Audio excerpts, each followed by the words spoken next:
بسم اللہ الرحمن الرحیم۔ السلام علیکم۔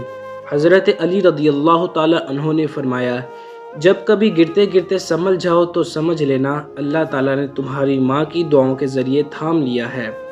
حضرت علی رضی اللہ تعالی عنہ نے فرمایا، تمہارا اپنا وہ ہے جو کسی اور کے لیے تمہیں نظر انداز نہ کرے۔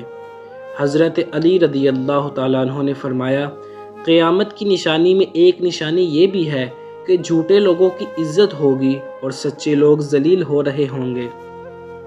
حضرت علی رضی اللہ تعالی عنہ نے فرمایا، خاموشی اپنا لو مگر کسی سے شکوہ نہ کرو، جب عزت نہ ملے تو کنارہ کر لو۔ حضرت علی رضی اللہ تعالی عنہ نے فرمایا، فرش والے تمہارا کچھ نہیں بگاڑ سکتے اگر عرش والے سے تمہارا تعلق مضبوط ہے۔ حضرت علی رضی اللہ تعالی عنہ نے فرمایا، مرد جوانی میں اپنے اعمال سے اپنی بیٹی کا نصیب لکھ رہا ہوتا ہے۔ حضرت علی رضی اللہ تعالی عنہ نے فرمایا، یقین رکھو جتنی گہری دعائیں ہوتی ہیں اتنی ہی سنہری تقدیریں ہوتی ہیں۔ حضرت علی رضی اللہ تعالی عنہ نے فرمایا، سر پر دوپٹہ رکھنے سے عورت اللہ پاک کے سائے میں رہتی ہے۔ حضرت علی رضی اللہ تعالی عنہ نے فرمایا، اذان غور سے سنا کرو کیونکہ یہ دل اور بے سکونی کا علاج ہے۔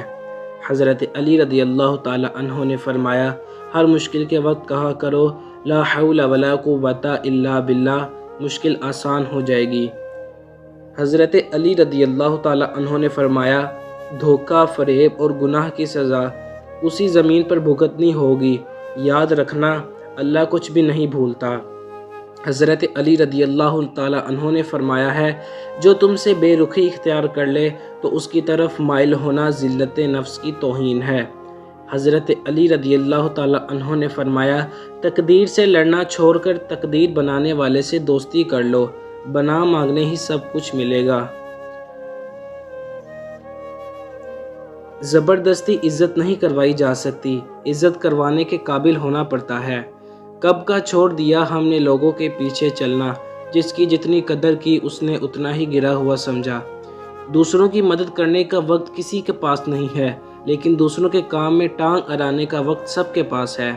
حضرت علی رضی اللہ تعالیٰ عنہ نے فرمایا، نماز کی فکر اپنے اوپر فرض کر لو، خدا کی قسم دنیا کی فکر سے آزاد ہو جاؤ گے اور کامیابی تمہارے قدم چومے گی۔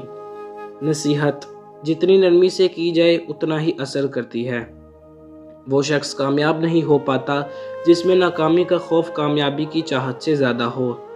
بارش میں اتنی بوندیں نہیں برستی جتنی سجدے میں سر رکھنے سے رحمت برستی ہے۔ مانا کہ آئینے کی قیمت سونے سے کم ہے غالب، مگر سونا پہن کر سب ڈھونڈتے آئینے کو ہی ہیں۔